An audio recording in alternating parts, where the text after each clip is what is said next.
Oui, et je voulais dire que le laboratoire de planétologie et géosciences, il existe aussi sur Angers, où on a une équipe scientifique qui est extrêmement reconnue, qui travaille sur les foraminifères, et ils sont extrêmement reconnus au niveau national, international. Donc c'est des gens avec qui on travaille pas forcément tous les jours, mais qui sont présents donc, sur l'université d'Angers.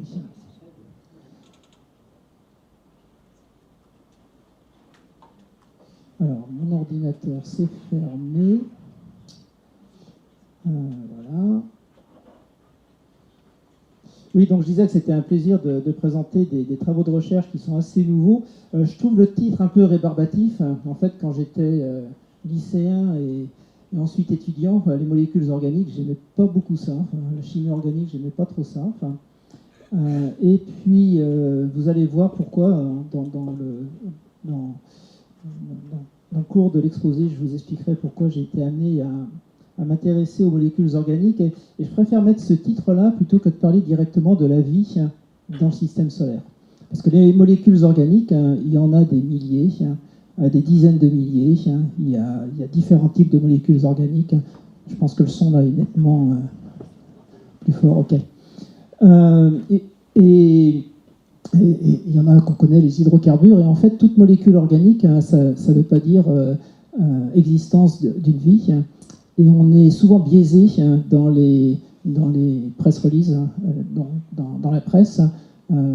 Récemment, j'ai vu encore un article, on a trouvé de la vie sur l'astéroïde Ryugu. Non, on n'a pas trouvé de la vie sur l'astéroïde Ryugu, on a trouvé qu'il y avait des molécules organiques, que certaines de ces molécules organiques étaient des acides aminés. Les acides aminés sont une des briques de la vie, mais ce n'est pas parce qu'on trouve ces molécules organiques que la vie existe. Donc j'aime bien faire dès le départ la distinction et j'évite de mettre le terme vie dans les titres pour expliquer ça. Il faut que je mette mon pointeur, ça va être plus facile. Voilà. Alors, les recherches que je mène, donc elles sont, je l'ai fait donc au LPG. Donc moi, je suis localisé à la faculté des sciences et techniques de Nantes. Donc on est associé au CNRS. Et quand je suis rentré en France, donc en 2021, j'ai postulé donc au niveau de l'Union européenne. Et donc j'ai réussi à avoir un contrat donc européen qui s'appelle ERC, European Research Council. Et donc ce contrat, il s'appelle PROMISIS. En fait, c'était pour regarder justement la formation et l'évolution des molécules organiques et surtout aussi leur rôle dans l'évolution des corps du système solaire externe. Et donc ce contrat qui est de plusieurs millions donc, permet donc d'acheter du matériel, mais aussi d'embaucher des jeunes qui sont en thèse ou sont en postdoc, font une partie aussi d'enseignement, pour justement s'intéresser à ces molécules organiques et aller sur le débat de savoir si la présence de molécules organiques, briques de la vie, sont indispensables ou non à l'émergence de la vie dans un milieu qui est habitable. Et donc je vais essayer de vous faire naviguer là-dedans. Et la première photo que je vous montre, ça a été pris par le James Webb Telescope. Et je la trouve assez extraordinaire, mais il faut l'expliquer. Donc c'est une étoile qui est en cours de formation. Et donc vous voyez le disque planétaire en rouge ici. Et donc cette étoile en cours de formation, vous voyez, il y a tout un gaz bleu qui est autour. Et en fait, ça a été coloré de façon à mettre en évidence ce qu'on appelle les hydrocarbures aromatiques polycycliques, donc les PAH, qui sont en fait produits dans le milieu interstellaire. Donc des molécules organiques, déjà, il y en a qui sont produits dans les nuages moléculaires qui sont à l'origine de la formation des étoiles. Donc dans notre galaxie, eh bien, on trouve déjà de nombreuses molécules organiques. Alors j'ai fait un plan pour en fait, j'ai pas demandé combien de temps j'avais à parler. Si c'est 45 minutes ou 1 heure. Combien 1 heure. Ok. Donc, je ferai une petite introduction. Après, je vous parlerai des synthèses de molécules organiques dans l'univers.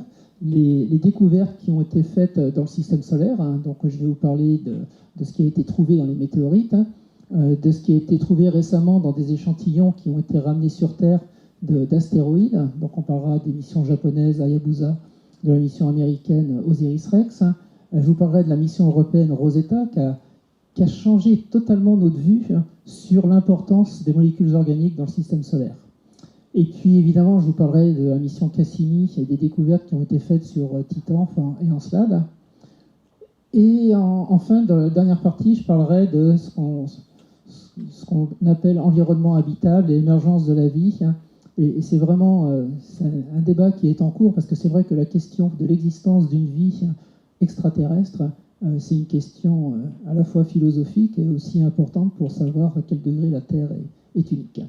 Et donc au niveau des corps que l'on regarde, c'est principalement Europe, qui est un satellite de Jupiter, qui va être observé par les missions qui viennent de partir, une mission européenne qui s'appelle JUICE, une mission américaine qui s'appelle Europa Clipper, et puis je vous parlerai aussi de Mars. Et finalement, en conclusion, donc on regardera les futures missions. Alors je vais commencer avec un petit cartoon, une bande dessinée. En fait, j'ai travaillé avec une artiste qui fait des bandes dessinées, qui est scientifique au départ, mais qui dessine très très bien. Et donc, pour essayer d'expliquer, je trouve qu'elle représente bien ça, comment la vie est-elle apparue, comment à partir d'un nuage interstellaire, on arrive à ça, voilà, et donc elle sort un lapin de son chapeau. En fait, ce n'est pas des magiciens, et à l'origine de la vie, donc, il y a le carbone, qui s'associe à d'autres atomes, à l'hydrogène, à l'oxygène, à l'azote aussi, il y a le phosphore aussi qui est important. Et donc, on va créer comme ça, avec ces éléments, on va créer donc, des molécules organiques, comme les acides aminés, comme les protéines, enfin les protéines, ici on trouve aussi. Et donc la question, là on devrait mettre un gros point d'interrogation, savoir si il suffit de faire ça, et en fait il ne suffit pas pour arriver donc à des formes de vie. Et là, bon, c'est un lapin, mais en fait on pense plus vie unicellulaire, on ne pense pas encore à des vies qui soient très très complexes. Et donc cette question en fait de l'émergence de la vie, c'est aussi une question qui pose la recherche, qui pousse la recherche sur la Terre primitive et quand est-ce que la vie est arrivée sur Terre et quel type de vie existait sur Terre il y a à peu près 3 milliards d'années.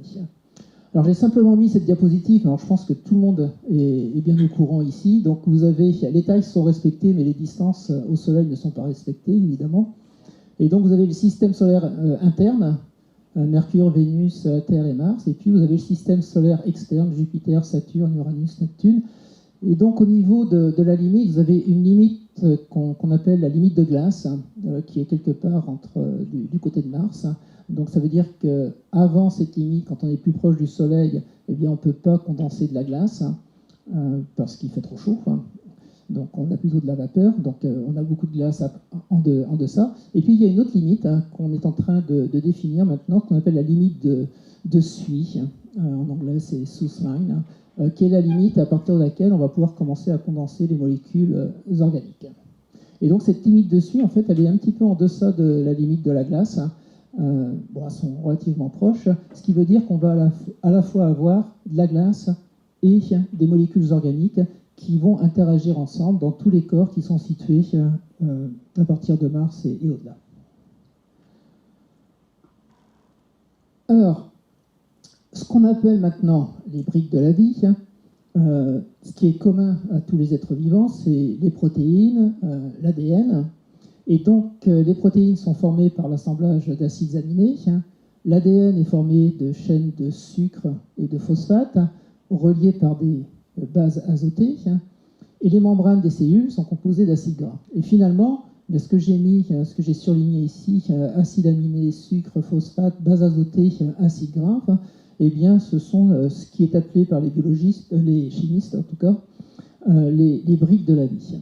Et on va voir qu'on est capable de fabriquer ce type de molécules dans des environnements totalement abiotiques, sans que la vie soit nécessaire.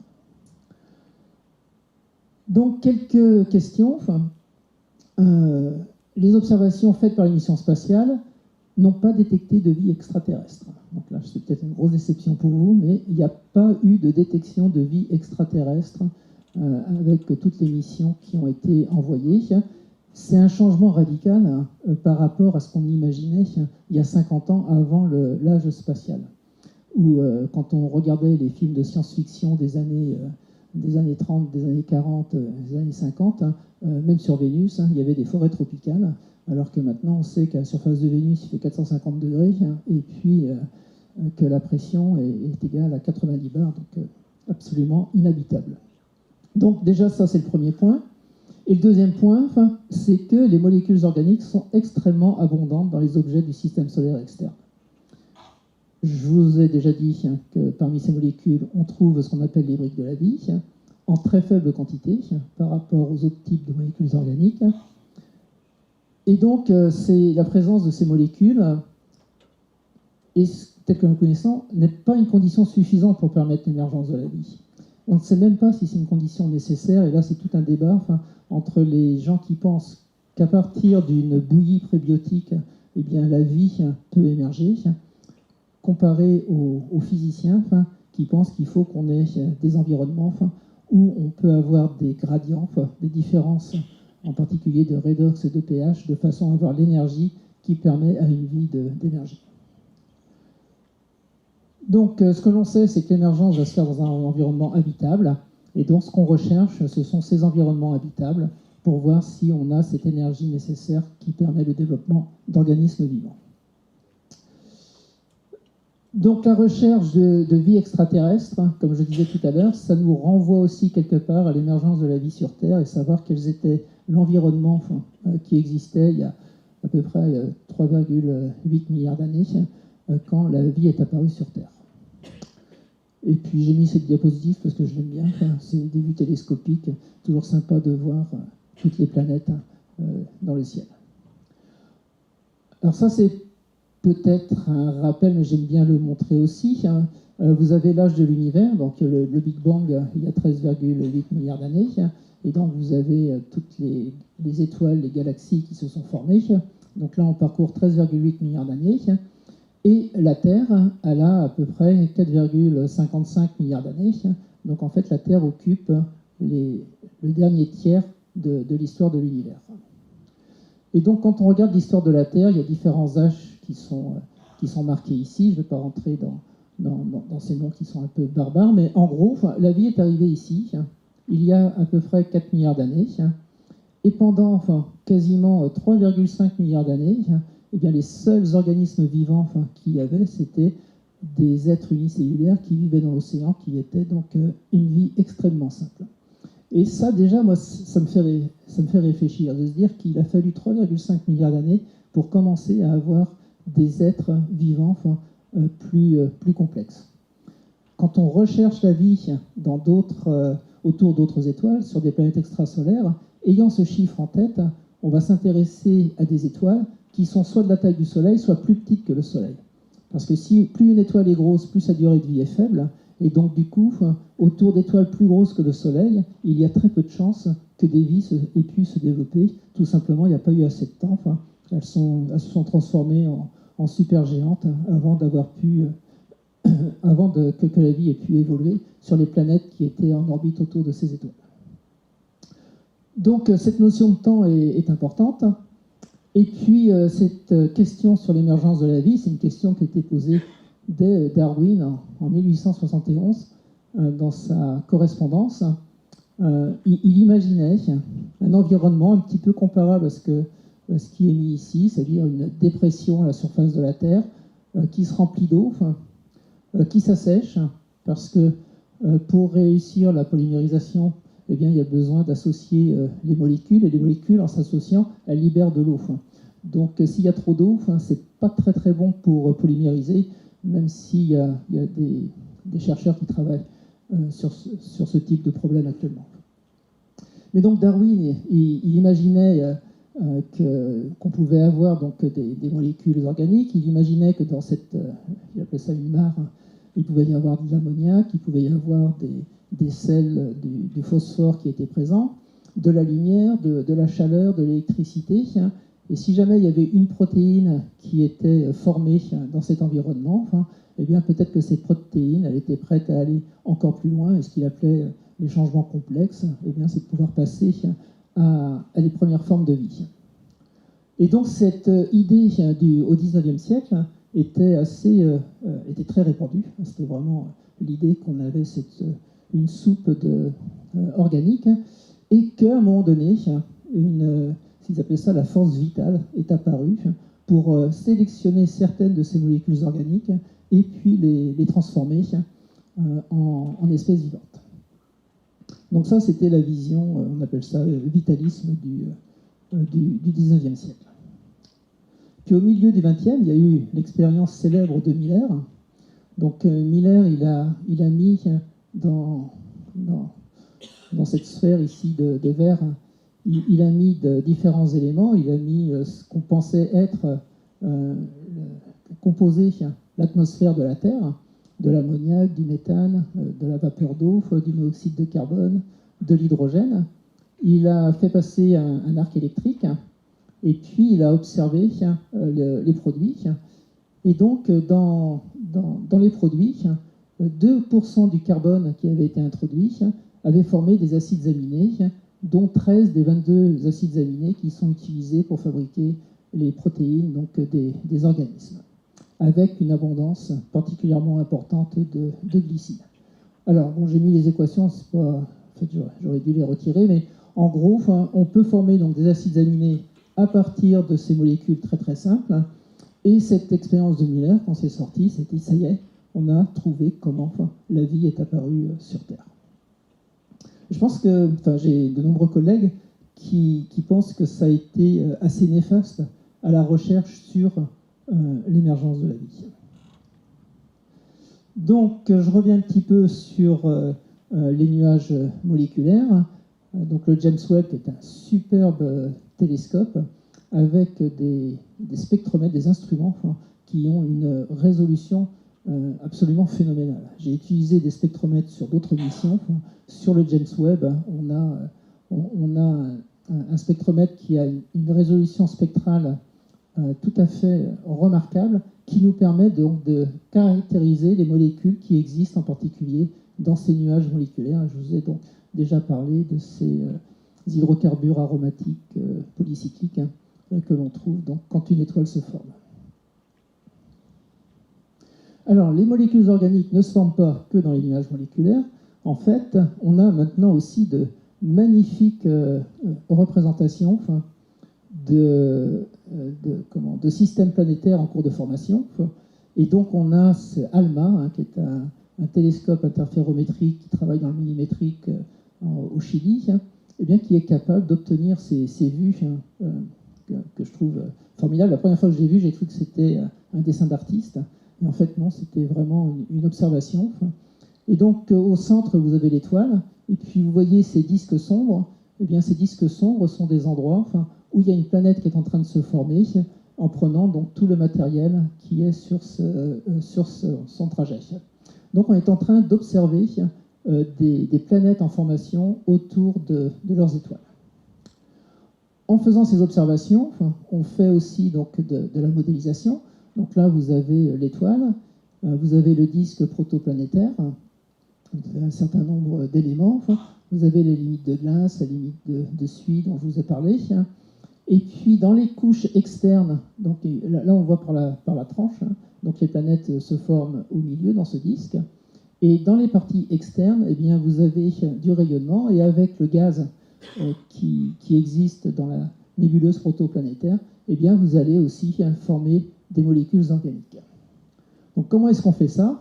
Eh bien, dans le laboratoire, on synthétise un disque protoplanétaire.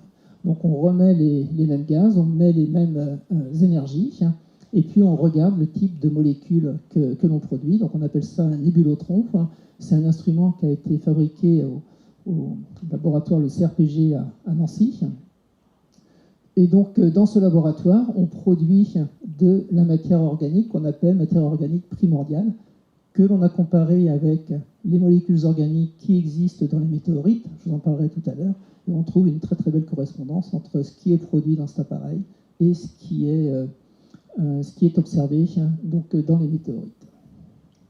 Alors ça, par contre, c'est relativement facile à produire, et du coup, on peut utiliser ces analogues de molécules organiques primordiales pour ensuite voir quelle va être leur évolution avec l'eau, avec les environnements qui peuvent exister dans le système solaire externe. Alors, je vous disais qu'il y a beaucoup de molécules organiques. Donc là, c'est un exemple. Alors, ce qu'on met sur l'axe horizontal ici, c'est la masse des molécules organiques.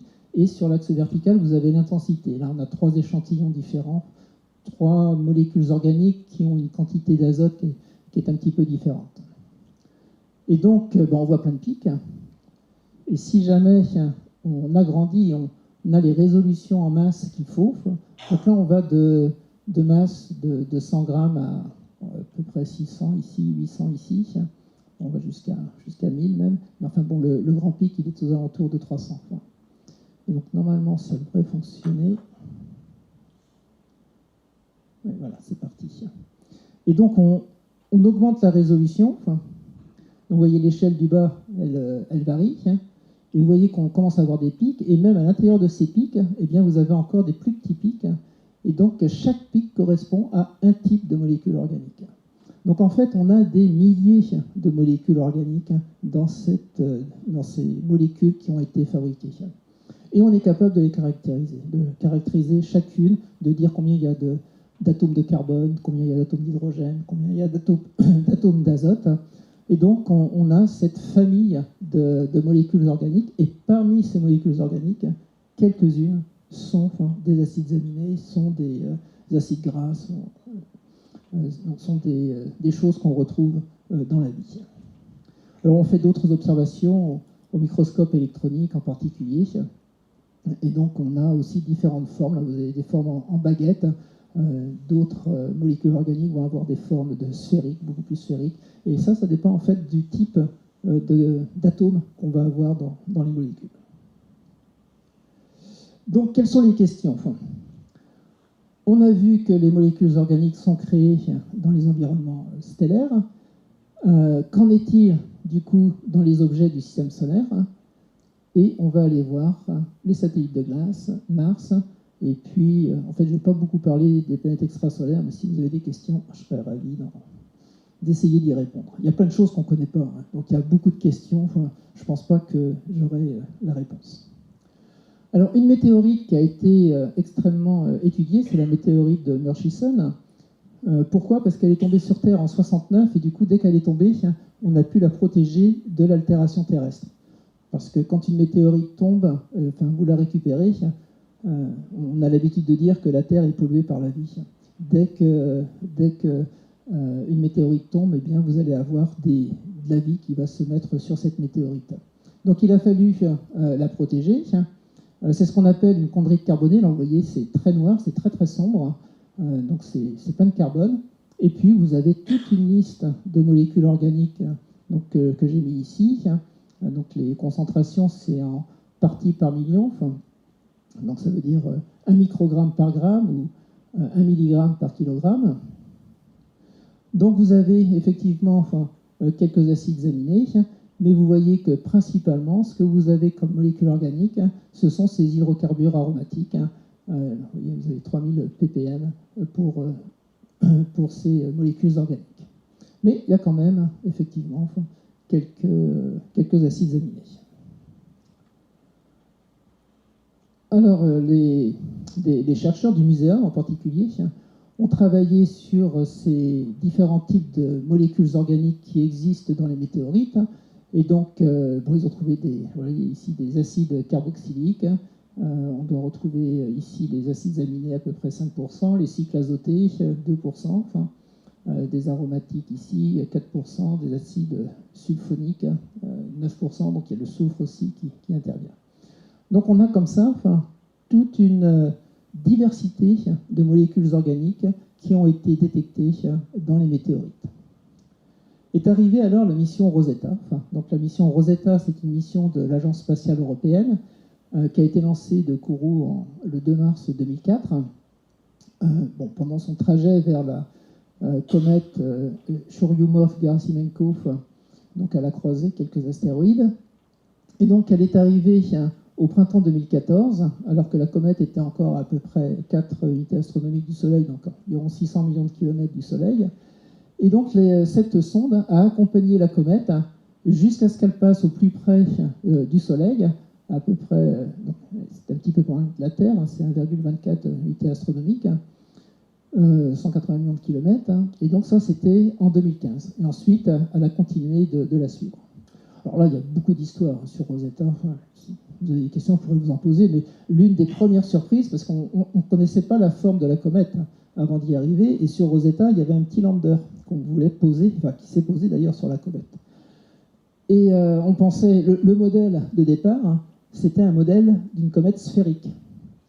Et puis, quand ils ont commencé à voir les images de la comète, vous voyez que c'est pas tout à fait une sphère, c'est plutôt deux sphères qui sont accolées toutes les deux. Et pour faire atterrir le lander Philae à la surface de la comète, eh bien, il a fallu revoir tous les calculs qui avaient été prévus pour un objet sphérique. Là, le champ de gravité de la comète était totalement différent du champ de gravité qui était prévu.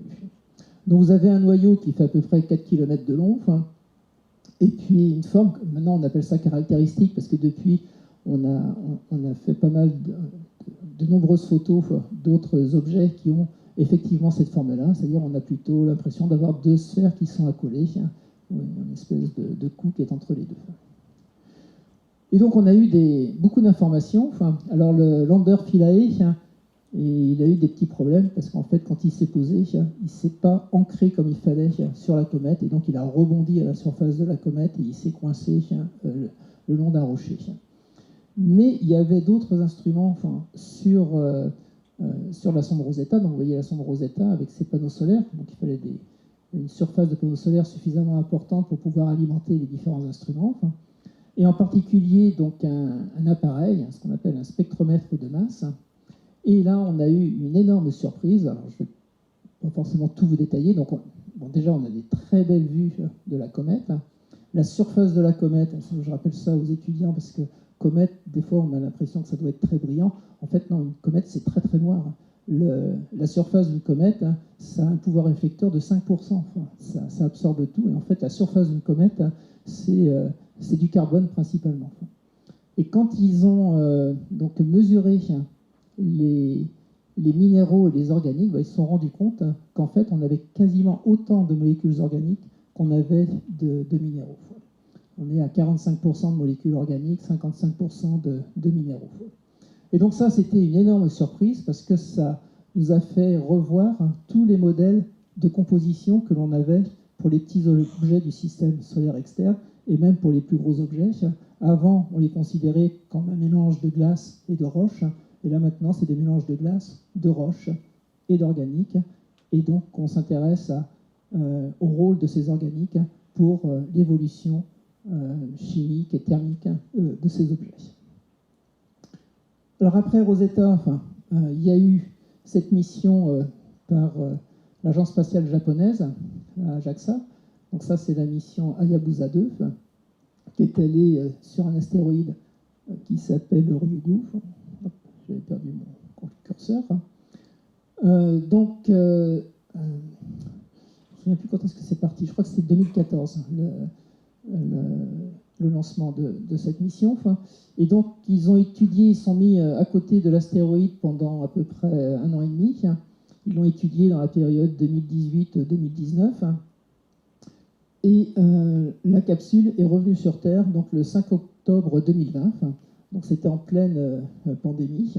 Donc il n'y a pas eu beaucoup de presse autour de ce retour d'astéroïde. Et du coup, les échantillons ont été analysés au niveau de l'agence spatiale japonaise, mais il y avait des laboratoires, dont des laboratoires français, qui ont eu accès aussi à ces échantillons. En particulier au Japon, les collègues de l'Institut d'astrophysique spatiale à Orsay avaient conçu un spectromètre infrarouge qui permettait déjà de caractériser l'échantillon avant de le toucher, avant de le détruire. Donc on avait des méthodes non destructives d'observation. Et donc quand on a commencé à analyser les grains, eh bien, on s'est rendu compte que sur Ryugu, il y avait aussi de nombreuses molécules organiques. Alors, ils appellent ça des macromolécules, mais c'est typiquement la gamme de masse que je vous ai donnée tout à l'heure, entre 100 et 500 unités de masse atomique. Et ce type d'astéroïde, on a regardé sa composition, il correspondait à un type de météorite qu'on connaît bien sur Terre, qu'on appelle les chondrites carbonées. Donc on a des modèles qui sont maintenant développés sur d'où vient cet astéroïde. On essaye de comprendre quel pouvait être le corps parent de l'astéroïde Ryugu. Donc ça, c'était vraiment le premier échantillon qui revenait sur Terre, donc on était sûr qu'il n'était pas pollué par l'environnement terrestre. Donc ça, c'était vraiment critique pour les scientifiques. Les Américains avaient eux aussi une mission de retour d'échantillons qui s'appelait Osiris-Rex. Et donc, ils sont allés voir un autre astéroïde qui s'appelle Bennu.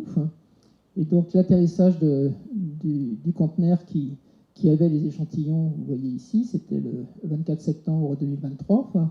Le conteneur, il est ici.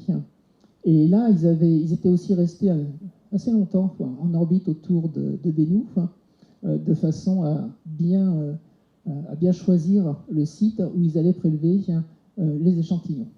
Et ils ont récolté tellement d'échantillons qu'il y en avait même à l'extérieur du collecteur.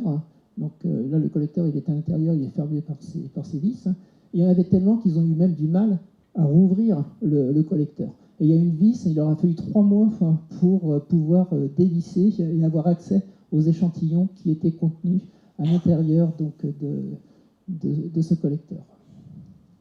Donc ça a pris un petit peu de retard. Ils ont trouvé qu'il y avait à peu près les mêmes molécules, les mêmes minéraux que ce qui avait été trouvé sur l'astéroïde Ryugu par les Japonais. Donc on a l'occasion de pouvoir analyser ces échantillons et de pouvoir continuer à faire des analyses poussées sur Terre. Sur Terre, on a des instruments qui nous permettent de faire des choses bien plus précises que ce qui peut être fait simplement in situ lorsqu'on va explorer les objets du système solaire. Et j'ai d'ailleurs une doctorante qui a passé sa thèse au mois de septembre, qui part au Japon là au mois de juin, et qui va utiliser les techniques qu'on a utilisées dans le laboratoire pour étudier les échantillons de molécules organiques primordiales synthétiques analogues fabriquées avec l'appareil de Nancy. Mais elle, là, va pouvoir maintenant prendre des vrais échantillons et appliquer les mêmes techniques. Donc voilà, les molécules organiques donc, ont été piégées dans les astéroïdes, dans les comètes, et donc on va essayer de reconstituer leur histoire, et puis de répondre à cette question, sont-elles à l'origine de la vie sur Terre? Et donc, comme on marquait ici, on apprend beaucoup en observant la formation des planètes lointaines, et pas simplement des planètes, mais aussi des satellites de Jupiter et de Saturne. Donc je vais vous parler maintenant des satellites de Saturne. Alors là, c'est un petit peu mon dada, c'est-à-dire que je peux en parler pendant des heures. Mais je me suis restreint. Il y a Audrey qui m'a dit tiens, il faut sabrer quelques diapositives. Donc j'ai sabré des diapositives pour pas vous embêter avec tout ça. Donc on va parler principalement de 2 satellites qui sont Titan et Encelade. Donc là, c'est une vue... Comment ? Pardon. C'est une vue de Saturne avec ses anneaux, donc ça a été pris par Cassini. Et puis vous avez en particulier l'anneau Eve, que l'on voit là, qui éclaire, qui est très brillant, qui est d'un bleu terrible. Et là, ce que vous voyez ici, c'est pas une poussière sur mon écran, c'est en fait Encelade. Donc Encelade, c'est un tout petit satellite qui fait 500 km de diamètre. Et ce petit satellite, quand on a conçu la mission Cassini-Huygens, donc là on remonte à le proposal, on l'a déposé en 1989, et donc, non, on a été sélectionné en 1989, en fait, on a travaillé dessus dans les années entre 85 et 89, et donc j'ai eu la chance d'être sélectionné sur cette mission Cassini dès 89. Et quand on avait écrit le projet, eh bien on pensait qu'Encelade, donc ce petit satellite, c'était une boule de glace. Voilà, c'est tout ce qu'on avait en tête. Il est formé, on savait qu'il était formé de glace. Et puis, dans l'environnement de Saturne, une température qui fait à peu près moins de 100 degrés Celsius, donc 70 Kelvin. Donc on s'attendait absolument à rien trouver d'autre qu'une boule de glace. Et vous allez voir qu'on a été surpris. Donc Cassini est parti, après quelques péripéties, le 15 octobre 1997, et donc est arrivé en orbite autour de Saturne en juillet 2004, et a donc commencé à observer Saturne, ses anneaux, ses satellites, de 2004 jusqu'en 2017. Au départ, la mission devait durer que 4 ans, et puis on a étendu la mission, et avec les découvertes que l'on faisait dans le système de Saturne, eh bien, on a pu rester 13 ans dans le système de Saturne et continuer donc d'étudier ce système qui est absolument fascinant. Et donc je vous ai mis aussi la grosse lune Titan, et voilà ce qu'on savait de Titan en 1989. On avait la vue de Titan qui avait été obtenue par l'émission Voyager, mais comme Titan est entouré d'une atmosphère dans laquelle il y a des aérosols qui se forment, eh bien on n'a pas accès à la surface de Titan dans le visible. Et donc du coup, sur la mission Cassini, on avait mis un radar qui permet de percer l'atmosphère de Titan de façon à voir la surface de Titan. L'atmosphère de Titan, à la surface de Titan, il fait 1,5 bar. Donc la pression, c'est un petit peu plus que la pression à la surface de la Terre. Et puis la température, du coup, du fait de l'atmosphère, la température est très homogène à la surface de Titan, et donc c'est 94 Kelvin, donc c'est moins 180 degrés Celsius, et ça varie de plus ou moins 2 degrés suivant que vous êtes au pôle Nord ou à l'équateur. Donc ça varie très très peu grâce à cette atmosphère. Et donc vous avez un léger effet de serre quand même, puisqu'on passe de 70 Kelvin à 90 Kelvin, donc ça fait quand même 20 degrés d'effet de serre qui sont liés en particulier à la présence de méthane dans l'atmosphère de Titan. Mais sinon, l'atmosphère, c'est principalement du diazote, donc c'est comme sur Terre ou comme sur d'autres planètes. Donc Titan était intéressant, mais je vais commencer donc par Encelade, et là ça a été la grosse surprise. En passant au niveau du pôle sud d'Encelade, on a vu ces geysers. Et au début, on pensait que ces geysers étaient liés à des cratères d'impact, puis en fait, on en voyait tellement, on dit c'est pas possible. Mais la première observation qui a été faite, c'est en fait le magnétomètre qui nous a dit il se passe quelque chose de bizarre du côté d'Encelade, il faut vraiment y retourner voir avec la caméra. Là, on était en hiver, donc au niveau du pôle sud, on était quasiment dans le noir, donc pour les caméras, ce n'était pas la priorité. Mais en fait, on a vu que les lignes de champ magnétique de Saturne étaient déviées, et donc il y avait quelque chose qui se passait au niveau du pôle sud d'Encelade, et qu'il fallait retourner y voir. Et donc, effectivement, on est retourné voir. On a vu donc ces geysers, et ces geysers, ils sortent de failles. Là, vous avez 4 failles qui sont donc au niveau du pôle sud. Ces 4 failles, on les appelle les griffures de tigre, Tiger Stripes. Et donc, sur ces 4 failles, on a dénombré 110 geysers à peu près, qui sortent de Northland. Et donc, on a pris aussi une faille à haute résolution. Alors, comme je vous disais, donc, comme c'était l'hiver, donc il fallait aller aux latitudes les moins élevées possibles, où il y avait encore les failles. Donc vous les avez ici, c'est des failles qui font à peu près 130 km de long, vous avez 2 km de large, vous avez donc des rides sur les côtés, et puis à l'intérieur de cette faille, donc, vous avez cette dépression, et de cette dépression donc, sortent des grains de glace, et donc en fait cette dépression est en contact avec l'océan qui est en dessous. On avait aussi une caméra thermique sur Cassini. Et donc, avec la caméra thermique, on a pu prendre des images du pôle sud. Et donc, on a pu déterminer la température qui existait au niveau de ces failles. Il y avait une corrélation 1 pour 1 entre la température et puis la présence des failles. Et donc, à partir de cette information, on était capable de dire combien d'énergie sort dans Encelade.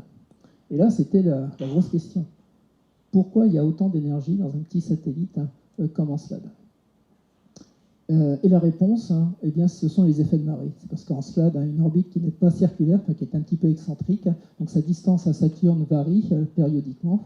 Et donc ça forme, Encelade se déforme, et la déformation, c'est comme si on malaxait une sphère, et donc ça crée de la chaleur, et c'est cette chaleur qui est dissipée au niveau donc, des failles. Mais alors on est allé encore plus loin. Au départ, quand on a vu ça, on a pensé qu'il y avait un petit peu d'eau juste au niveau du pôle sud. Et puis avec Peter Thomas à Cornell, on a regardé la surface d'Encelade, donc on a repéré certains points, et en observant comment la surface se déplaçait par rapport à un référentiel fixe, eh bien on s'est rendu compte que la surface bougeait. On appelle ça de la libration. Et donc pour avoir de la libration, eh bien on ne peut pas avoir simplement une petite poche d'eau, il faut vraiment que la croûte de glace à la surface soit découplée de l'intérieur. Et donc c'est comme ça qu'on a démontré qu'il y avait un océan sous la croûte de glace. Cet océan fait à peu près une centaine de kilomètres d'épaisseur, et à l'intérieur, vous avez un noyau poreux, avec des circulations de fluide aussi. Vous avez une gravité qui est très très faible sur Encelade, puisque c'est très petit. Et donc la croûte de glace, on a même pu déterminer son épaisseur. Ça fait à peu près 6 km, 5-6 km au niveau du pôle sud, et ça fait 30 km au niveau de l'équateur. Donc on a des variations de l'épaisseur de glace. Alors pourquoi on a moins de glace au niveau du pôle sud? Parce qu'on a beaucoup d'énergie qui sort. Donc si on a beaucoup d'énergie, eh bien on fond beaucoup plus de glace, et donc on a une épaisseur de glace qui est plus faible. Donc on a commencé à étudier ce satellite, et là avec des collègues qui sont à Nantes, qui sont spécialistes à la fois des circulations de fluide dans les roches, mais aussi des effets de marée. Donc c'est Gabriel Toby, Gaël Chaublet, et je suis fier d'eux parce que j'étais leur encadrant de thèse. Donc ils ont publié, ils ont fait ces modèles qui sont des modèles qui sont maintenant utilisés par toute la communauté internationale, et qui montrent comment est-ce qu'on a du chauffage à l'intérieur d'Encelade. Comme on a les geysers qui sortent, on a pu faire passer Cassini à travers les geysers. On a demandé aux navigateurs de passer à 10 km, 15 km au-dessus de la surface d'Encelade. Et donc les navigateurs ont fait ça. Du coup, les scientifiques ont pu analyser ce qui sortait des grains de glace. Donc on a trouvé des sels, on a du sodium, on a du potassium, on a aussi des molécules organiques qui sont assez grosses. S'il y a des questions, je vous parlerai de comment ça a été analysé tout ça, parce que c'est assez phénoménal.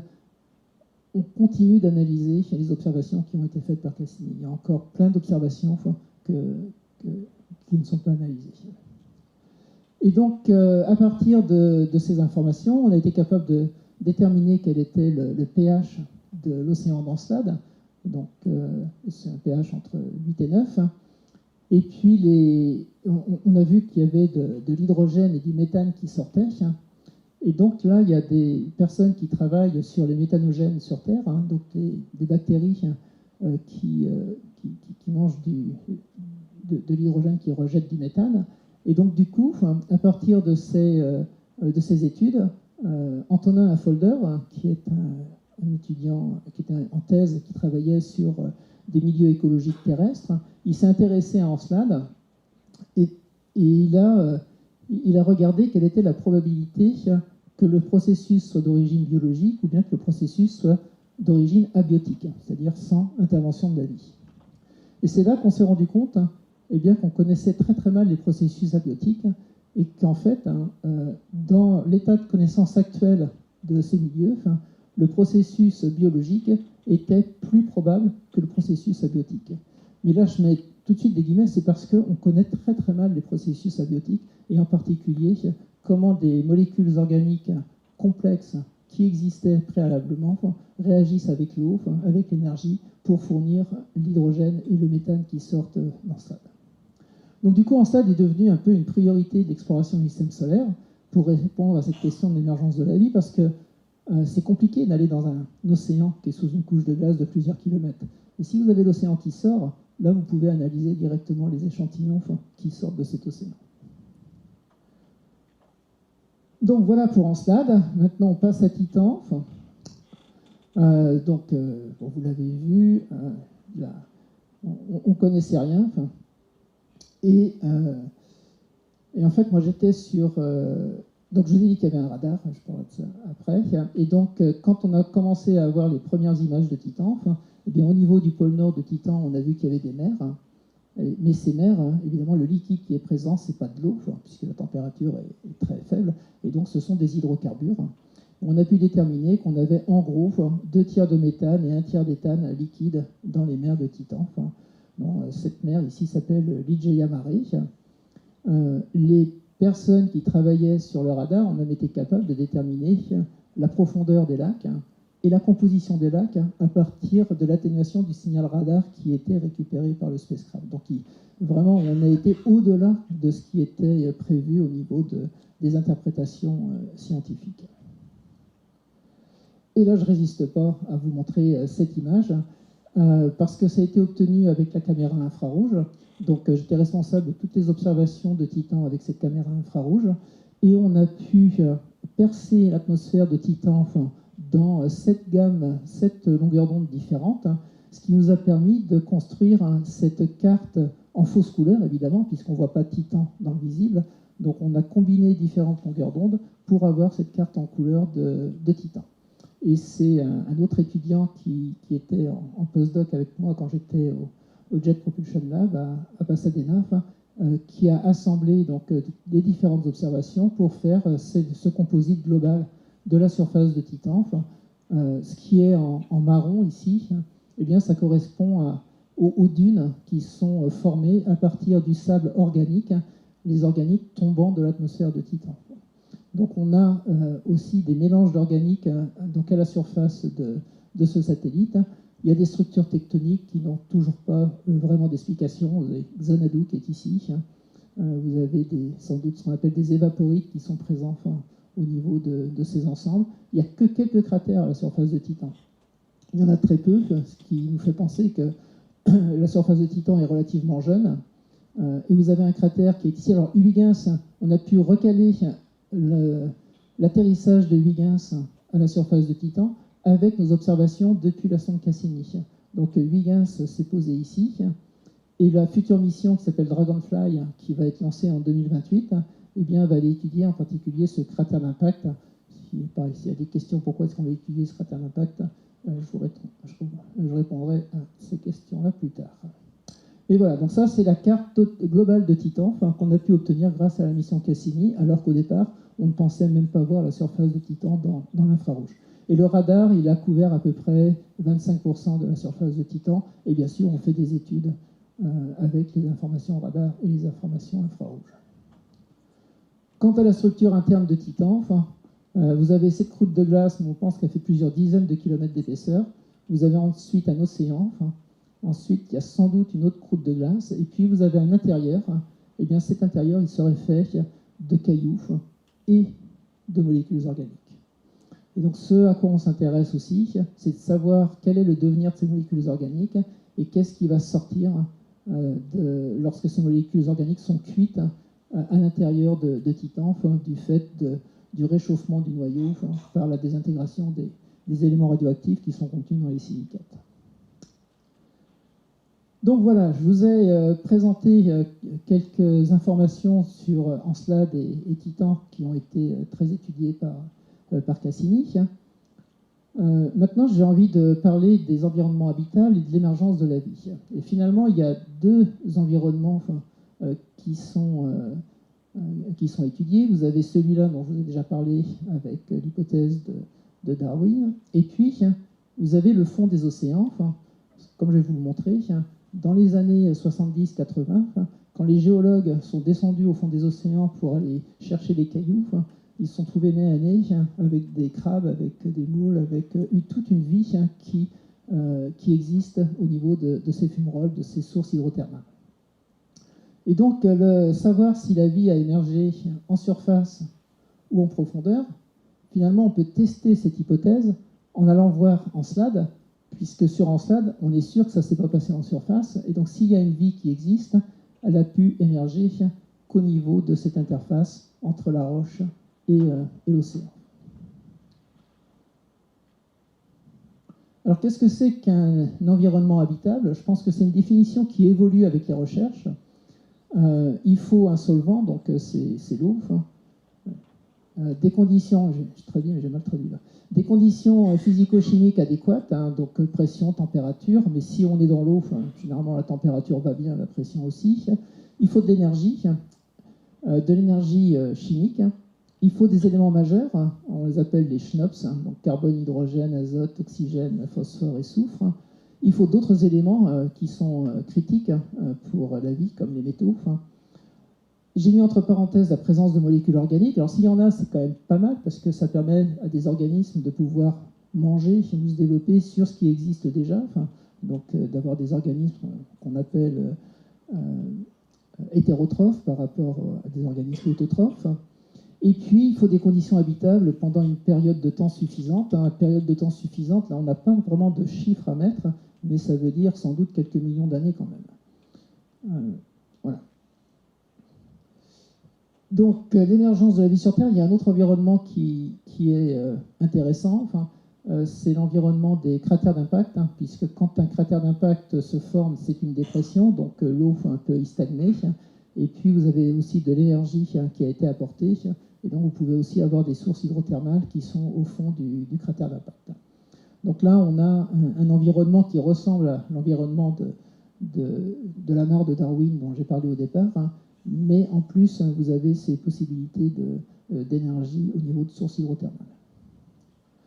Donc la vie sur Terre, hein, ce qui se passe au niveau des dorsales médio-océaniques et donc des sources hydrothermales qui ont été découvertes. Hein. J'ai pris quelques images ici, hein, des fumeurs qui sont observés. Donc vous avez l'eau, il faut imaginer l'eau qui est dans la croûte terrestre. Cette eau donc, est réchauffée, et donc comme elle est réchauffée, elle va ressortir. Et quand elle ressort, vous avez des concrétions qui sont produites. Et donc sur ces concrétions, eh bien, vous avez des crabes qui se développent. Et puis vous avez ces tapis bactériens sur lesquels des microbiologistes travaillent beaucoup, parce que ces tapis bactériens, c'est plutôt de l'autotrophe, c'est-à-dire c'est des organismes qui vont fabriquer eux-mêmes les organiques dont ils ont besoin. Alors moi, je ne suis pas un spécialiste, hein, je répète ce que mes collègues qui travaillent sur ces matelas bactériens me disent. Et après, vous avez d'autres organismes qui vont utiliser ces bactéries pour pouvoir se développer. Ah oui, quelque chose que j'ai oublié de dire, c'est que quand on a été capable de séquencer l'ADN, on s'est rendu compte que les organismes qui vivaient au fond des océans terrestres, ils ont exactement le même ADN que nous, et qu'en fait c'est une évolution d'espèces qui devaient exister en surface, qui se sont adaptées aux profondeurs. Et ça, on comprend bien avec la tectonique des plaques, avec la formation des rifts dans les continents, et puis l'océanisation. Et donc tout ça, ça prend du temps, et les organismes vivants, eh bien, ils peuvent évoluer en fonction des conditions qui changent. Donc maintenant, on a des missions qui sont parties vers le système de Jupiter. Donc j'ai là le système de Jupiter, vous avez les 4 satellites galiléens, Io qui est l'objet volcanique du système solaire, c'est l'objet sur lequel il y a sans doute plus d'activité volcanique. Ensuite, vous avez Europe, donc le deuxième, Ganymède et Callisto. Et donc vous avez 2 missions qui ont été lancées. La mission JUICE, qui veut dire Jupiter Icy Moon Explorer, qui va regarder le système de Jupiter et puis Ganymède en particulier. Donc va se mettre en orbite autour de Ganymède pendant plusieurs mois, voire plusieurs années. Et puis vous avez la mission de la NASA, Europa Clipper, qui elle va s'intéresser au satellite Europe. Alors Europe, c'est un satellite qui est assez extraordinaire aussi. Alors ça nous vient des photos Voyager et Galileo. Et donc vous avez de la glace à la surface d'Europe. Alors déjà, il y a très très peu de cratères, mais vous voyez ces blocs de glace, on peut reconstituer le pulse, et donc ces blocs de glace, ils se sont déplacés à la surface d'Europe. On ne comprend pas très bien comment ça a pu se faire. On a l'impression de voir des icebergs, mais les conditions sont très différentes des conditions qui existent à la surface de la Terre au niveau de la température. Vous avez des failles dans tous les sens. Ici, vous avez une image avec les failles. Donc, les spécialistes de ce qu'on appelle la tectonique, ils s'en donnent à cœur joie pour essayer de comprendre les contraintes et comment ça a pu évoluer de cette façon-là. Vous avez des zones où on a l'impression qu'il y a quelque chose qui est remonté de l'intérieur et qui a effacé tout ce qui pouvait exister en surface. Il y a des modèles qui ont été proposés pour essayer d'expliquer ces zones, mais il y a beaucoup de, comment je vais dire, de physique qui n'est pas incorporée. On a du mal à comprendre comment ces zones ont pu se former. Quelque chose que j'ai oublié de dire, c'est que la glace, c'est un matériau extraordinaire. C'est quand même l'un des très rares matériaux dont le solide est plus léger que son liquide. Et ça, c'est parce que vous avez cette porosité à l'intérieur des cristaux de glace qui fait que le solide est plus léger. C'est pour ça qu'on a les croûtes de glace et qu'en dessous, on peut avoir l'océan. Et donc la question qui s'est posée, c'est de savoir si dans le noyau d'Europe, alors là vous avez à peu près aussi 130-140 km d'épaisseur, ouais, c'est énorme. Sur Terre, on a à peu près 3,5, plus profond c'est 10 km pour les fosses océaniques. Là on a une centaine de kilomètres. Et donc la question c'est de savoir si le noyau d'Europe, il est malaxé comme Io, et donc avoir une activité volcanique, auquel cas s'il y a une activité volcanique, eh bien on peut aussi avoir des sources hydrothermales. Et là on revient sur ce qu'on a décelé sur Encelade, et savoir donc si une vie pourrait émerger au niveau de ces zones hydrothermales. Et là, pareil, je ne résiste pas à montrer une étude qui a été faite donc, par des chercheurs. Donc, c'est en collaboration avec un laboratoire avec lequel on travaille pas mal, qui est à Prague. Ce sont des numériciens, des mathématiciens numériciens, et puis le laboratoire de Nantes. Et donc, ils ont été capables de reproduire, enfin de prédire la quantité d'énergie qui peut être produite dans Europe. Et donc, ils en ont déduit que les températures pouvaient atteindre les températures de fusion de la roche. Et donc, il pouvait y avoir du magma en profondeur. Après, il y a d'autres problèmes, comment le magma peut migrer, parce qu'on n'est pas à la technique des plaques. Alors, j'arrive à Mars. Et donc, la vie sur Mars, donc l'environnement, vous avez vu, les satellites de glace, c'est plutôt l'environnement en profondeur. Et Mars, c'est l'analogue de l'environnement en surface. Donc Mars est intéressant pour essayer de voir si la vie a émergé sur Mars il y a 3,5 milliards d'années, à un moment où les conditions sur Mars et sur la Terre devaient être assez similaires. Donc bien sûr, il y a les travaux de Schiaparelli, 1888. Donc il avait appelé les structures linéaires sombres, il avait appelé ça des canali, mais lui, il ne voulait pas dire canal comme si ça avait été fabriqué, c'était simplement le terme italien qu'il utilisait. Donc il avait sorti ces cartes qui sont enfin, c'est remarquable ce qu'il a fait avec les télescopes de l'époque. Et donc où est-ce qu'on en est de la vie sur Mars? La mission Viking en 1976 n'a absolument détecté aucune forme de vie. Il faut bien voir que quand la mission Viking a été lancée, la question n'était même pas de savoir s'il y avait de la vie sur Mars. La question c'était quel type de vie existe sur Mars. Donc les chercheurs, enfin les scientifiques, le grand public étaient persuadés que la vie existait sur Mars. Ensuite, il y a eu plein de débats dans les missions martiennes. Et puis, il y a eu cette météorite martienne, Alan Hill 84001, dans laquelle on a trouvé des structures, ce type de structure. Et donc, quand vous lisez l'article est très très bien fait de Chris McKay. Il ne dit pas dans son article que ce sont des fossiles de bactéries martiennes. Il dit « j'ai ces formes, on connaît ce type de forme sur Terre, on s'est posé la question de savoir si ça pouvait être une altération terrestre, donc fossilisée, mais donc du coup on n'a pas la réponse. Mais le fait que, et puis il y a d'autres indices, le fait qu'on ait eu cet article, ça a quelque part relancé le programme martien. Donc ça c'était en 96. En 96, il y a eu aussi le premier rover à la surface de Mars, le petit rover de la mission Pathfinder. Et puis il y a eu la mission Mars Global Surveyor. J'ai l'impression de dire une bêtise, il faudra que je révise ça. Mais enfin, c'est la mission qui a récupéré une partie de ce qui avait échoué avec l'échec de Mars Observer en 92. Et donc, on s'est posé la question de recherche de zones habitables sur Mars. Et l'idée, c'est de ramener des échantillons qui sont en train d'être récoltés par la mission Mars 2020, actuellement à la surface de Mars. Et il y a aussi un programme d'exploration de Mars par l'homme. Donc ça, c'est, je pense, assez lointain. Disons que vous avez tout ce qui est plutôt scientifique, donc qui est sur cet axe-là, où on s'intéresse à l'histoire du climat martien, on s'intéresse à l'eau dans le passé de Mars. Donc on a quand même découvert que l'eau a existé sur Mars, mais il y a très très longtemps. Recherche de vie fossile sur Mars, donc pour l'instant on n'y est pas. Et puis travailler sur quel type de ressources peut exister sur Mars, et ça c'est bien sûr en lien avec la possibilité d'envoyer des hommes sur Mars. Mais avant de faire ça, il faudra faire un retour d'échantillon pour montrer qu'on est capable de faire un aller-retour vers Mars. Donc Mars est bien sûr un objet qui est très intéressant, mais il y a quand même eu beaucoup d'études qui ont été faites. Et par exemple, l'eau sur Mars, on a envoyé quand même 2 radars qui ont sondé des profondeurs différentes sur Mars pour essayer de trouver des nappes aquifères à l'intérieur de Mars. Et aucun de ces 2 radars n'a trouvé de nappes aquifères. Le seul indice que peut-être il y a de l'eau, c'est sous la calotte polaire sud de Mars, où à l'interface entre la calotte polaire et la roche, il y aurait peut-être un petit peu d'eau qui serait présente.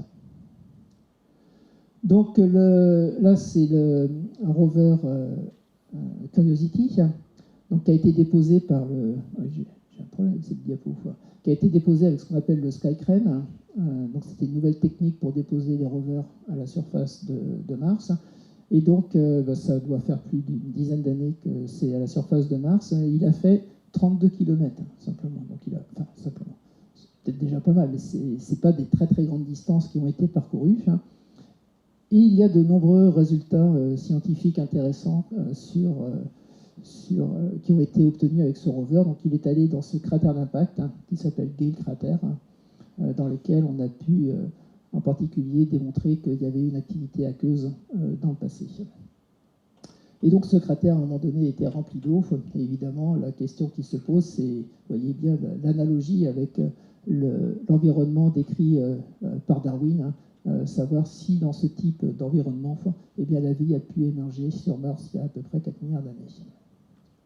Donc il y a une nouvelle mission qui avait été envoyée, qui est donc la mission Mars 2020. On a rajouté un petit hélicoptère. Là, c'est les ingénieurs de JPL qui ont fait ça. Et pareil, c'était pas du tout prévu au départ et la NASA voulait absolument pas financer ça. Et puis une fois qu'on a dit au public et aux journalistes qu'il y avait la possibilité d'envoyer un hélicoptère sur Mars, ils nous ont financé. Et donc l'hélicoptère, il était collé en dessous. Et donc tout ça, ça a atterri. Et ensuite, le rover a lâché l'hélicoptère qui est tombé donc, sur le sol. Et le rover a reculé de façon à ce que l'hélicoptère puisse partir. Et là, c'est l'une des premières études qui a été faite sur ce cratère G0. Ça a été fait par Nicolas Mangold, qui est aussi au LPG, à Nantes, qui est un spécialiste de Mars, qui est l'un des meilleurs géomorphologues martiens, c'est même le meilleur au monde, sur ces études. Et donc on a toute une équipe qui est vraiment très active à Nantes sur la géomorphologie de Mars, avec Susan Conway et puis Anna Grugaloff. C'est des gens qui sont associés donc, à ces missions, qui participent à la définition des endroits où le rover doit aller pour analyser ces roches. Et donc Nicolas Mangold a proposé donc, ce modèle. Et la grosse question, c'est de savoir combien de temps l'eau est restée dans cette dépression. Donc c'est aussi un cratère d'impact. Donc combien de temps l'eau est restée, sachant que le bord du cratère s'est ouvert. Donc il y a bien un fleuve qui arrive. On voit le fleuve qui est ici, qui arrivait. Là, vous avez le delta. La question, c'est de savoir combien de temps a duré l'activité hydrologique. Et pour l'instant, il n'a qu'une limite inférieure. C'est au moins 100 à 500 années. Donc on n'est pas en milliers d'années ou en millions d'années, on est simplement en centaines d'années. Ça peut être plus, ça peut durer plus longtemps que ça, mais c'est l'idée qu'on a actuellement. Et donc les échantillons ont été ramassés, il y a une partie des échantillons qui ont été mis de côté, et l'idée d'il y a quelques années, c'était d'envoyer une autre mission qui irait récupérer ces échantillons. Donc à l'époque, on avait envisagé qu'il y avait un petit rover qui irait chercher les échantillons, les ramènerait au niveau du lander, et sur ce lander, vous avez une fusée, et cette fusée va mettre les échantillons en orbite autour de Mars, et ensuite on récupère les échantillons en orbite autour de Mars pour les ramener sur la Terre. Voilà, donc c'est toujours en cours de discussion, et on ne sait pas en fait si cette mission va réellement avoir lieu. Donc sur la question de existe-t-il une vie extraterrestre, finalement les chantiers sur lesquels on travaille, donc c'est Mars par lequel je viens de terminer, donc ça c'est pour l'environnement surface d'une planète, les lunes glacées de Jupiter et de Saturne, donc en particulier Encelade et Europe, ça c'est pour l'environnement à l'interface entre l'océan et la roche, donc au niveau des sources hydrothermales. Et puis, bien sûr, il y a toutes ces planètes extrasolaires qui sont en train de détecter. Là, on est à près de 6000 planètes extrasolaires. Mais pour l'instant, on est quand même sur des planètes qui sont soit proches de leur étoile, donc relativement chaudes, enfin, trop chaudes en tout cas pour une vie, soit des planètes qui sont très très grosses, beaucoup plus grosses que la Terre. Il en existe quand même quelques-unes qui sont intrigantes, je vais dire. Donc les conclusions que j'ai... donc on revient à nos molécules organiques du départ, donc elles sont fabriquées dans les nuages moléculaires galactiques et dans les disques protoplanétaires. Elles sont extrêmement abondantes, elles sont aussi extrêmement diverses, des milliers de molécules différentes. Certaines sont ce qu'on appelle des briques du vivant. Et donc l'une des questions qu'on se pose, c'est comment ces molécules, ce qu'on appelle des briques du vivant, se sont concentrées pour permettre l'émergence de la vie dans un environnement habitable, ou bien peut-être que la vie n'avait pas besoin de ces molécules ou les a utilisées, mais simplement la vie a émergé dans un environnement où elle a fabriqué elle-même ses organiques. Sur Terre, donc la vie a peut-être émergé à la surface des continents ou au fond des océans, et là j'aime rappeler que pour l'instant c'est ce qu'on a en tête, mais généralement les scientifiques, ils manquent d'imagination. Je reprends toujours l'exemple d'Encelade. On n'imaginait pas qu'Encelade puisse être un monde dynamique. Donc il y a peut-être d'autres environnements où la vie a pu émerger. Et donc l'exploration spatiale permet de tester les hypothèses. Mars pour la flaque chaude, et puis Encelade, Europe, Titan pour les sources hydrothermales sous-marines. Donc ce sont des futures missions. Là vous avez la mission Dragonfly qui va partir en 2028. On a travaillé aussi sur un projet Europa Lander où on pourrait forer la surface glacée d'Europe. Bon, il va falloir qu'on attende quand même d'avoir les résultats de Europa Clipper avant d'aller plus loin. Là, vous avez un système de planètes extrasolaires, système TRAPPIST. C'est autour d'une naine rouge, donc une petite étoile relativement froide. Et vous avez 7 planètes qui ont été détectées. Certaines sont avec des caractéristiques globales qui sont similaires à la Terre. Et donc je vais vous laisser avec ça, avec cette image d'Alice Varocco dans la petite BD qu'on a faite en lien avec donc le projet européen. Donc les missions d'exploration nous permettent d'observer la diversité des molécules organiques, de mieux comprendre leur évolution, et peut-être qu'un jour on permettra de comprendre l'émergence de la vie, sur Terre en particulier. Voilà, merci de votre attention. Merci à vous, monsieur Sautin. On va passer aux questions. Je pense qu'il y aura pas mal de questions sur des diverses parties. Désolé, j'étais un peu long. Il n'y a pas de souci. Nous, on a bien voyagé en tout cas. Donc, messieurs, dames, souhaitez-vous poser des questions? Moi, je sais que j'en ai plein, alors allez-y. J'en ai une. Tout cet exposé nous permet de dire qu'il y a des acides aminés, il y a des molécules organiques dans tout l'univers qui ne seront pas d'aujourd'hui, qui sont déjà très... On en a trouvé depuis longtemps. On évite de dire la vie, parce qu'on ne sait pas ce que c'est que la vie vraiment. Je voudrais savoir si les travaux, c'est peut-être pour les plus jeunes pas connus, d'Oparine sont encore d'importance. Lui, en 1922, il a pris ces molécules, il en a fait des espèces de structures intermédiaires, de quoi ça va, entre les molécules organiques, les atomes, et la cellule elle-même. Donc quand je dis on va chercher la vie sur Mars, sur Europe, sur etc. Est-ce qu'on a les chances de trouver une structure intermédiaire, soit directement, soit indirectement, ramenant les matériaux et en les faisant peut-être évoluer comme Oparine? Je ne sais pas si cette théorie est encore correcte. Alors la théorie, si, en fait la théorie existe toujours. Je vais caricaturer. Vous avez en gros les biologistes, médecins qui sont du côté d'Oparine, qui essayent d'imaginer comment est-ce qu'à partir des molécules organiques on peut arriver à avoir en particulier cette cellule qui nous permet d'isoler le monde extérieur du monde intérieur et d'avoir les transferts à travers la membrane. Et puis vous avez, en même temps qu'il y avait ces travaux-là, vous aviez le livre sur l'émergence de la vie de...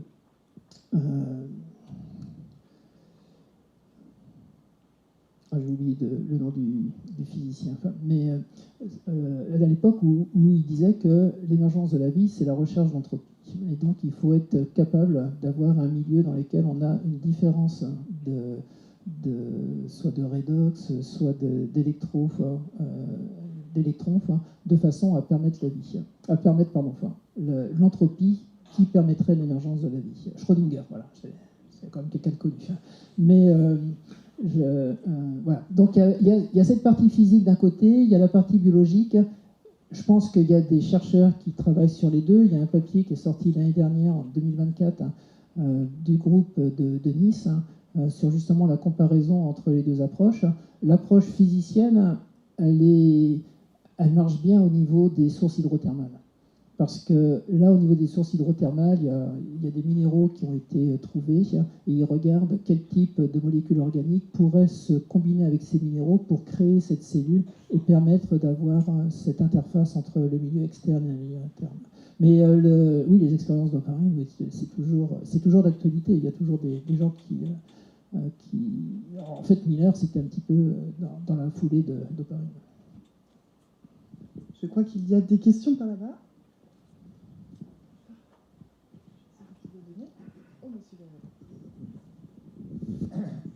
Merci. Oui, une question qui me vient. Quand j'entends parler d'hydrothermalisme présumé au sujet de Manslat d'Europe, ça me laisse toujours un peu perplexe parce que l'hydrothermalisme sur Terre, déjà, il est certainement très différent de ce qu'il a été à l'époque primitive de la Terre, au moment où la vie est apparue. Il a beaucoup évolué, donc ça veut dire qu'il y aurait eu une évolution similaire sur ces satellites par rapport à celle qu'il y a eu sur Terre, ce qui déjà me paraît pas évident. Et en plus, l'hydrothermalisme est fortement lié à la tectonique des plaques sur Terre. Et alors ça suppose qu'on pense qu'il y aurait aussi une tectonique des plaques sur les deux satellites, je ne sais pas si on peut le savoir. Il y a une dernière chose qui me gêne un petit peu, dans ce qu'on voit dans la littérature, c'est que dans les sources hydrothermales, apparemment l'élément le phosphore est quasiment absent, alors que c'est un des éléments primordiaux pour la formation des cellules vivantes. Et donc ça reste toujours un peu une énigme, ce sujet-là pour moi. Oui, c'est une excellente question. Alors, pour les sources hydrothermales, en fait, on travaille avec des gens qui travaillent sur les sources hydrothermales terrestres, au fond des océans. Le groupe de Santa Cruz en particulier, donc les gens qui partent en mer. Et l'hydrothermalisme du fond des océans, il est sans doute différent. En particulier, il y a le rôle des roches sédimentaires qui est très important, de façon à avoir des roches qui soient imperméables et qui permettent à l'eau de partir de l'océan, de passer sous ces roches imperméables, d'être réchauffé pendant ce passage et ensuite de ressortir. Ceci dit, il y a encore plein d'inconnus sur l'hydrothermalisme terrestre.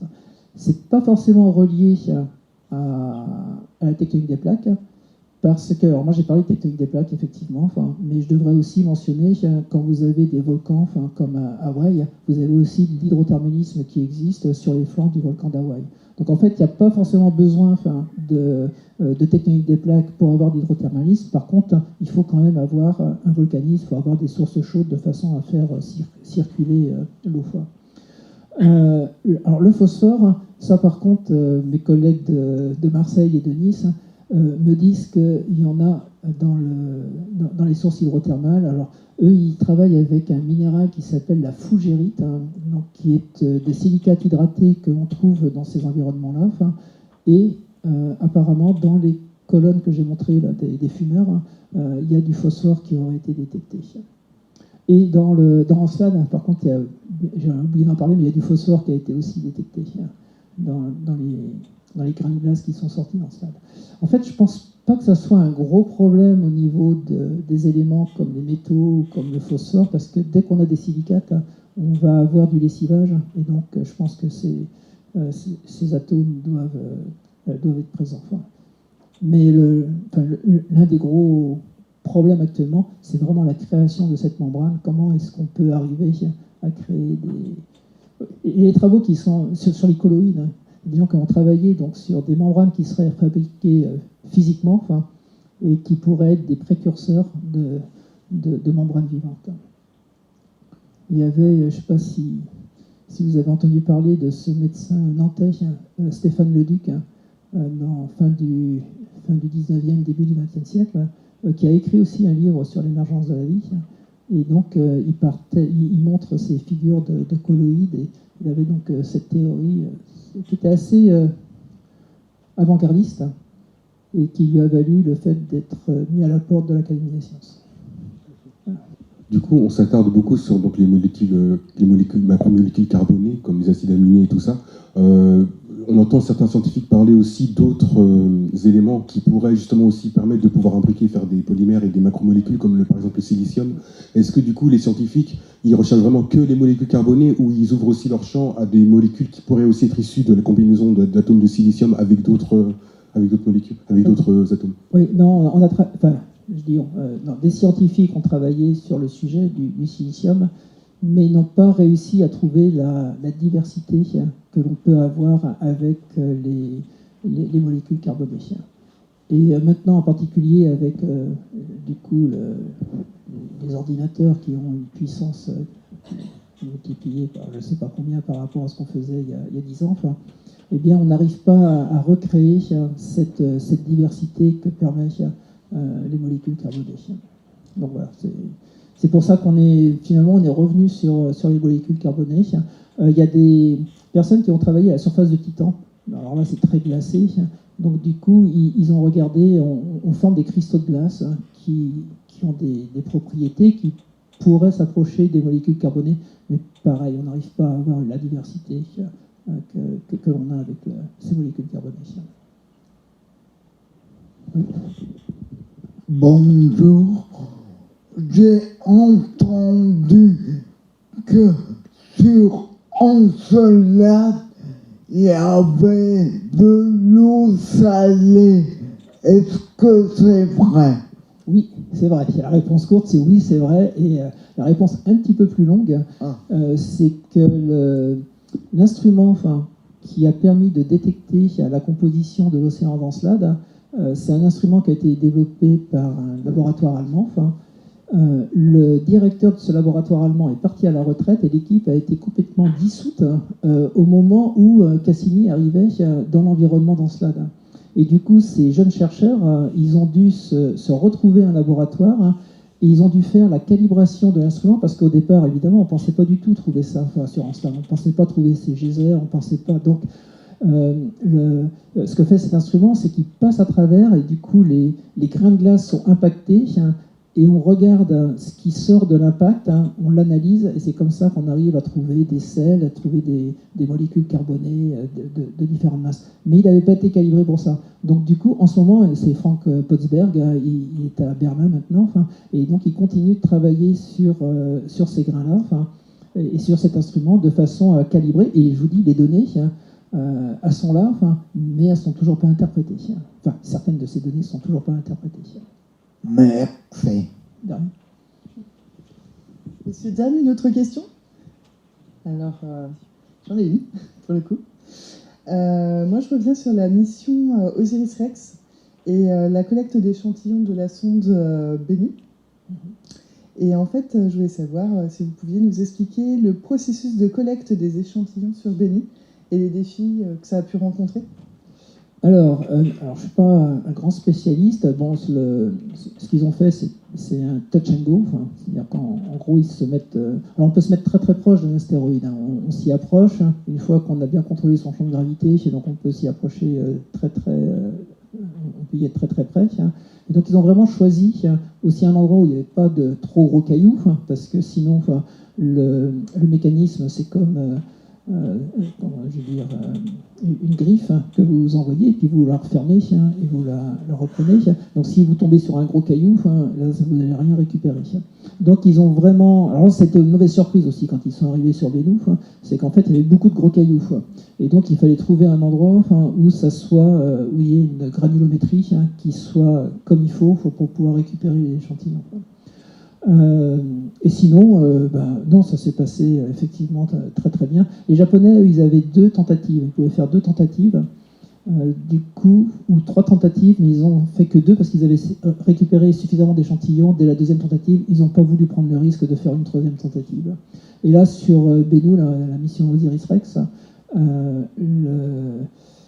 je crois qu'ils l'ont fait en une seule fois, mais alors ils en ont eu plein, quoi. Enfin, ça a débordé du réservoir. Il y a des contenants dans lesquels conserver ces roches, justement. Alors, après, quand elles sont arrivées sur Terre, en fait, on n'a pas ouvert le contenant, on l'a ouvert dans un laboratoire, dans une salle blanche, qui était en surpression, et en fait, personne n'a touché les échantillons. Donc, ils ont été mis dans un centre de curation, et après, vous envoyez vos projets de recherche sur ces échantillons, et on vous fournit des échantillons. Mais là, il y en a pas mal quand on dit pas mal, avec ce qu'on peut faire, nous on travaille sur des milligrammes d'échantillons. Donc là, on a je crois que c'est des dizaines de grammes. Il faudrait que je retrouve, je me demande si c'est pas 300 grammes qu'on a ramené, que les Américains ont ramené de Bennu.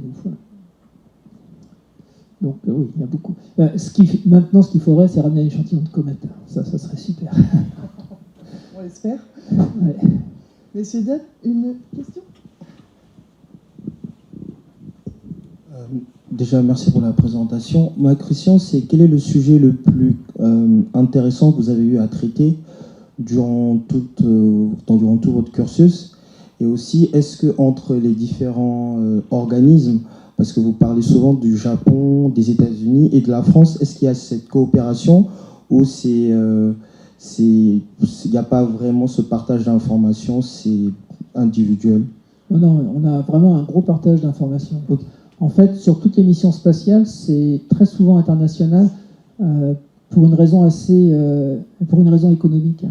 C'est-à-dire que le pays ou l'agence spatiale qui va être responsable de la mission, elle va dire cette mission ne doit pas coûter plus que tant de centaines de millions de dollars, par exemple. Mais en coopérant avec, par exemple, l'agence spatiale française ou l'agence spatiale japonaise ou l'agence spatiale allemande, et bien du coup, vous pouvez avoir un instrument gratuit pour les Américains, qui est évidemment pas gratuit pour les Allemands ou les Français. Et ce concept, il est allé très très loin, puisque si vous regardez la mission InSight de la NASA, eh bien, la NASA a fabriqué le lander et tous les instruments scientifiques étaient européens. Le sismomètre en particulier était français. La sonde était allemande. Donc, oui, il y a vraiment une collaboration. Et une fois que les données sont acquises, il y a aussi un échange. Les équipes scientifiques sont vraiment internationales. Donc, il y a vraiment un échange. Je vous ai parlé là des Japonais. Ils ouvrent leurs données à tous les laboratoires qui sont compétents. Il faut quand même écrire le projet puis dire ce qu'on va faire.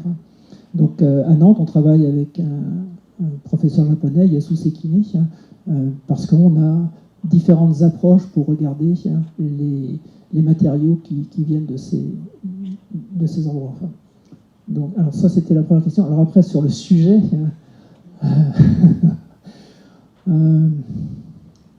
il y en a eu pas mal, parce qu'en fait, j'ai commencé ma carrière, je travaillais sur les dorsales médio-océaniques. En fait, j'ai modélisé la formation de la croûte océanique terrestre, donc ça, c'était très terrestre. Après, j'ai travaillé aussi, je dis ça, mais j'ai travaillé sur Ganymède. Et en fait, il y avait le lien. Quand on a vu les images Voyager de Ganymède, ça a été le premier cri en voyant ces structures, les terrains sombres, les terrains clairs, les gens commencent à dire « Oh, il y a une tectonique des plaques sur Ganymède ». Et du coup, on a regardé ça, et je travaillais à l'époque, j'étais en thèse à Paris, et donc j'ai travaillé sur la glace. Et on a pu développer les modèles d'évolution thermique des satellites de Jupiter et de Saturne, donc ça a été une grande partie de la carrière. Il y a des choses qui ressortent, par exemple Cérès. Cérès, c'est donc le plus gros astéroïde de la ceinture d'astéroïdes, et il est devenu une planète naine, donc il a rejoint Pluton quelque part. Et donc sur Cérès, on avait quelques données télescopiques, et en fait, avec mon collègue américain, on a écrit le premier papier dans lequel on disait qu'il y avait beaucoup d'eau qui devait être présent à l'intérieur de Cérès. Et quand la mission Dawn est arrivée autour de Cérès, on a découvert tous ces sels qui sont présents à la surface, les carbonates. On a pu déterminer la densité et on a pu démontrer qu'effectivement, le modèle qu'on avait proposé en 2006, je crois, eh bien que le modèle était confirmé par les observations. Donc ça, c'est toujours excitant de prédire quelque chose et puis de voir que ça marche. Et sinon, c'est Titan. Titan, donc j'étais responsable des observations, on ne connaissait rien de la surface. C'est-à-dire qu'à chaque fois que je faisais la première observation, je ne savais même pas quel temps de pause il fallait mettre sur ma caméra pour avoir une image de la surface. Donc j'avais programmé différents temps de pause. Et on a eu le premier passage, donc c'était en octobre 2004. Et donc au premier passage, on a vu les photos arriver. À l'époque, j'avais recruté deux jeunes chercheurs, Stéphane Nomolic, dont j'ai oublié de parler, mais qui est un passionné de planétologie, qui travaille beaucoup sur Mars actuellement. Et puis Sébastien Rodriguez, qui est maintenant professeur à Paris.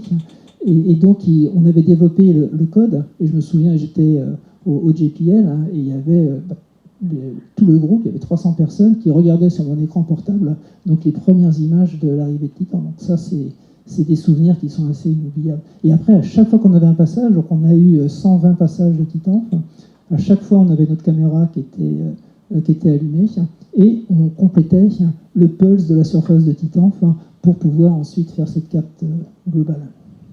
Donc ça, c'était une période, la période 2004-2017, c'était assez super.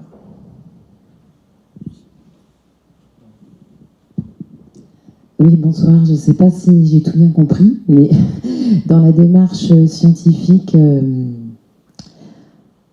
je voudrais être sûre d'avoir compris que quand on cherche sur Mars ou sur d'autres planètes des traces passées de vie avec une addition de molécules organiques et d'un environnement habitable, si j'ai bien compris, c'est pour appliquer cette même logique pour comprendre l'émergence de la vie sur Terre. Mais est-ce que ce n'est pas déjà orienté au cas où l'émergence de la vie sur Terre serait complètement différente, puisque vous évoquiez aussi une autre possibilité, comme, je ne sais pas, les espèces de bactéries qui produisaient elles-mêmes des molécules ou des choses comme ça. Enfin, est-ce que ça n'oriente pas, en fait, la recherche ?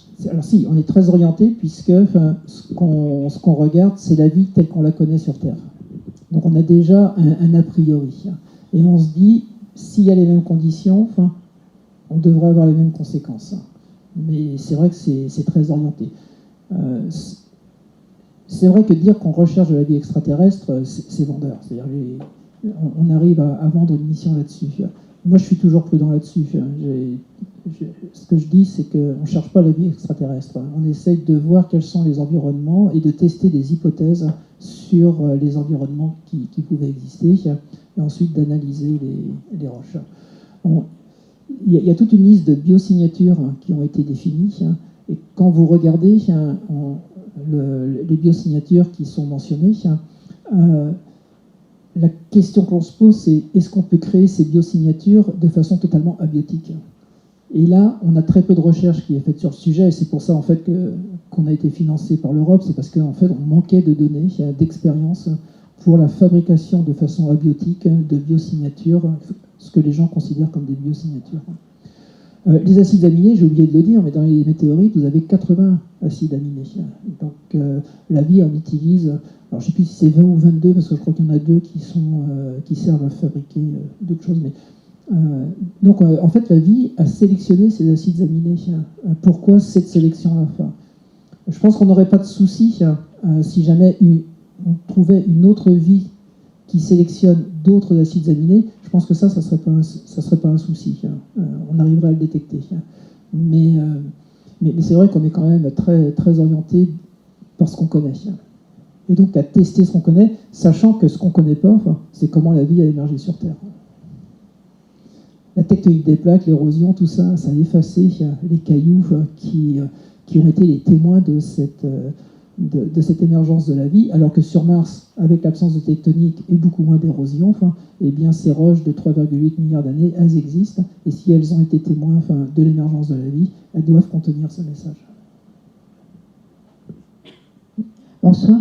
Je voulais savoir si depuis le moment où on a commencé un peu à récupérer des échantillons sur Terre, est-ce qu'il y a eu des évolutions dans le mode de conservation de ces échantillons, notamment l'impact de la pesanteur, du magnétisme, etc. C'est surtout l'impact des microbes et de la vie terrestre. Donc oui, là-dessus, il y a pas mal de progrès qui ont été faits. Au niveau de la pesanteur, je ne pense pas. Les premiers échantillons qui ont été conservés, c'est les échantillons lunaires. Quand les astronautes, là, à partir de 69, ont ramené des cailloux de la Lune, donc ça a été la première bibliothèque, zone de curation qui a été créée. Mais bon, sur la Lune, on ne s'attend pas à trouver des microbes, sauf que maintenant, il y en a sûrement, vu qu'il y a tellement d'engins qui sont allés sur la Lune. Je pense que la Lune est maintenant polluée par la vie terrestre. Donc oui, il y a eu des progrès qui ont été faits pour protéger les échantillons de la vie terrestre.